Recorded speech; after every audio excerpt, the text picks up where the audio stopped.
রবিনের হাতে আমি আনুষ্ঠানিকভাবে আজ ধানের শীষ উঠিয়ে দিয়ে যাচ্ছে। আপনারা 12 তারিখ পর্যন্ত রবিনকে ইনশাআল্লাহ দেখে রাখবেন। তানভীর আহমেদ আপনাদের সন্তান, এই মাটির সন্তান। প্রিয় নেতা, আমাদের এই ঢাকা শহরের 15টি আসনের মধ্যে সবচেয়ে বেশি অবহেলিত। রবিন যখন এখানে দাঁড়িয়ে এই এলাকার মানুষের কষ্টের কথা বলছিল, রবিন যখন এখানে দাঁড়িয়ে এই এলাকার সমস্যাগুলোর কথা বলছিল, তখন আমার কাছে মনে হচ্ছিল আসলেই রবিন আপনাদের সন্তান, আসলেই রবিন এই এলাকার সন্তান। তার বক্তব্য শুনতে শুনতে আমার কাছে মনে হলো যে রবিনকে আমি ধানের শীষ দিয়ে সঠিক সিদ্ধান্ত গ্রহণ করেছি। আমার সিদ্ধান্ত কি সঠিক? আলহামদুলিল্লাহ।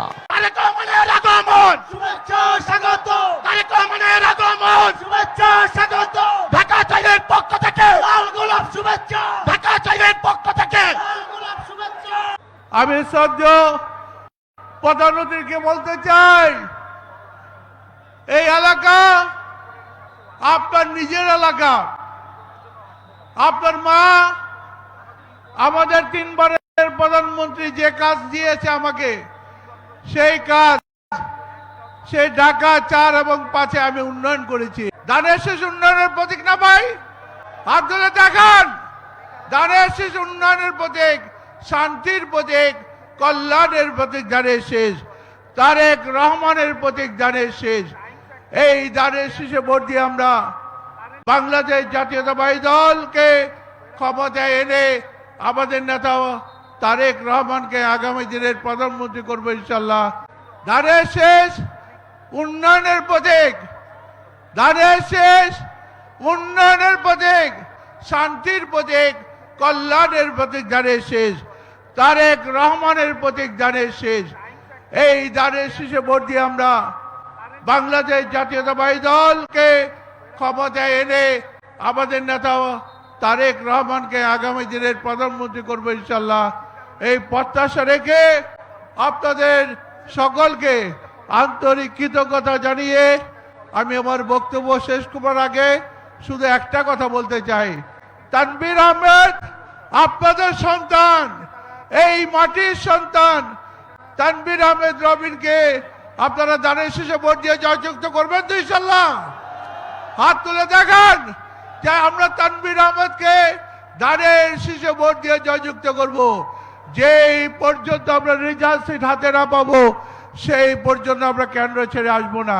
সংগ্রামী নেতৃবৃন্দ, আমি আপনাদের কাছে ওয়াদা করেছিলাম, দেশনেত্রী বেগম খালেদা জিয়া যেইভাবে এই শ্যামপুর, কদমতলী, ডেমরা, যাত্রাবাড়ি বারবার আমাদের মাঝে এসেছেন, আমাদের দুঃখ দুর্দশার কথা শুনেছেন এবং আমাদের জন্য ব্যবস্থা গ্রহণ করেছেন, ঠিক একইভাবে আমার প্রিয় নেতা জনাব তারেক রহমান আমাদের এলাকায় আসবেন, আমাদের মাঝে কথা শুনবেন, আমাদের জন্য কথা বলবেন।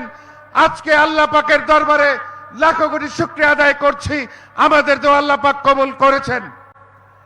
প্রিয় নেতা, আমাদের এই ঢাকা শহরের 15টি আসনের মধ্যে সবচেয়ে বেশি অবহেলিত, নাগরিক সুবিধা বঞ্চিত এই জনপদের মানুষ অনেক কষ্টের মধ্যে আছে।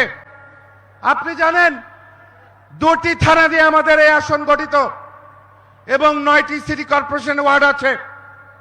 3,62,000 ভোটার আছেন। কমপক্ষে 10 থেকে 15 লক্ষ মানুষ এই এলাকায় বসবাস করেন। বাংলাদেশের মানুষ ভুল করেনি, বাংলাদেশের মানুষ আগামী ভুল করবে না। আগামী 12ই ফেব্রুয়ারি ধানের শীষ প্রতীকে ভোট দিয়ে ইনশাল্লাহ আপনাকে সংসদে পাঠাবে, আপনি প্রধানমন্ত্রী হবেন। এই সমস্যার উদ্যোগ আপনি গ্রহণ করবেন, আমার এলাকার মানুষ যাতে এই অসুবিধা থেকে মুক্ত পায়। প্রিয় নেতা, আমি রাত দিন 24 ঘন্টা এই মানুষের জন্য আমি পরিশ্রম করব, আপনি আমাকে সহযোগিতা করবেন।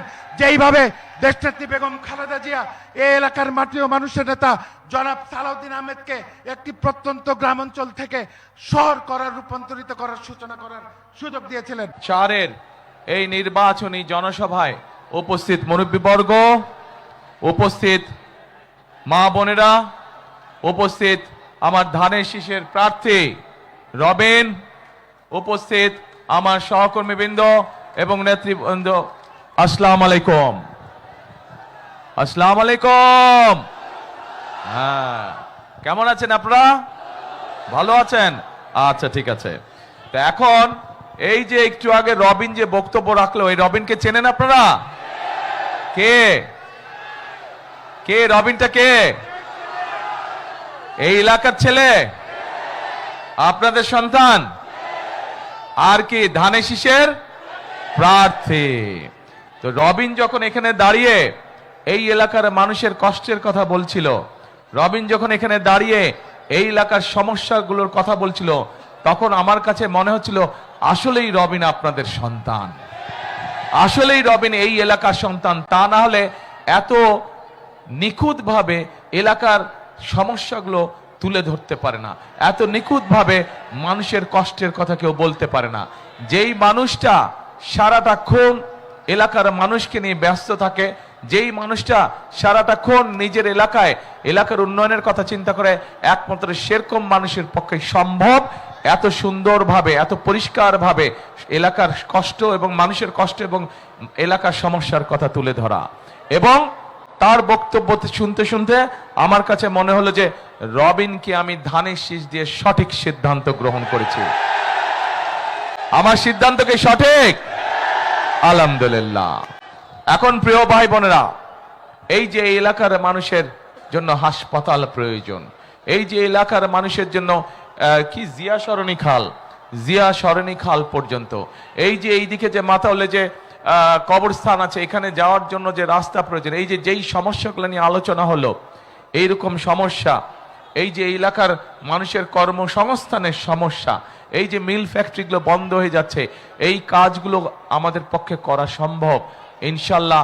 আপনাদের সমর্থনে, আল্লাহর রহমতে ধানের শীষ নির্বাচিত হলে, ধানের শীষ সরকার গঠন করলে এই কাজগুলো আমরা করব। এখানে সালাউদ্দিন সাহেব একটু আগে বক্তব্য রেখেছেন, তারপরে রবিন বক্তব্য রেখেছে। দুইজনের কথা থেকে যেই কথাগুলো বেরিয়ে এসছে, যে এই এলাকায় এই যে এই রাস্তার কথা বলেছে, এই রাস্তা দেশনেত্রী খালেদা জিয়ার সময় করা হয়েছিল। এর বাইরেও আরো যেই খাল খননটা আছে, এই প্রজেক্টও করা হয়েছিল দেশনেত্রী খালেদা জিয়ার সময়। এরকম অনেকগুলো কাজ আছে এখানে করা হয়েছিল। ইনশাআল্লাহ দেশনেত্রী খালেদা জিয়ার সময় বিএনপি এই এলাকার মানুষের সমস্যার সমাধানের জন্য যেই ধারা অব্যাহত রেখেছিল, আগামী দিন বিএনপি সরকার গঠন করলে আমরা সেই ধারা আবারও অব্যাহত রাখব। কাজে আসুন প্রিয় ভাই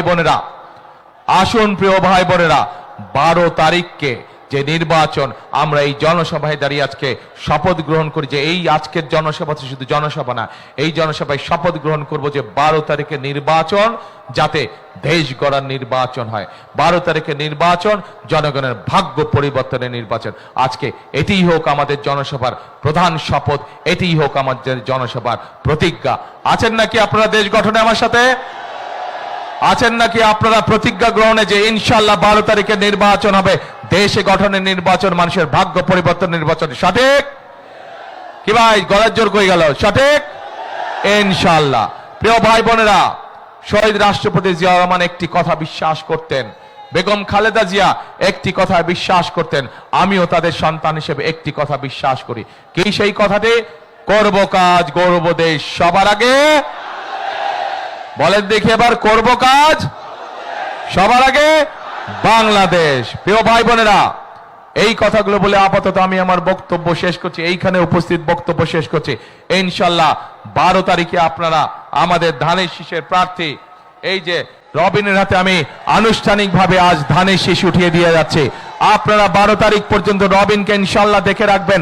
12 তারিখে রবিন নির্বাচিত হলে পরে, বিএনপি সরকার গঠন করলে পরে ইনশাআল্লাহ 13 তারিখ থেকে রবিন প্রতিটি মুহূর্ত এই এলাকা এবং এলাকার মানুষের সুখ দুঃখে সে থাকবে ইনশাআল্লাহ।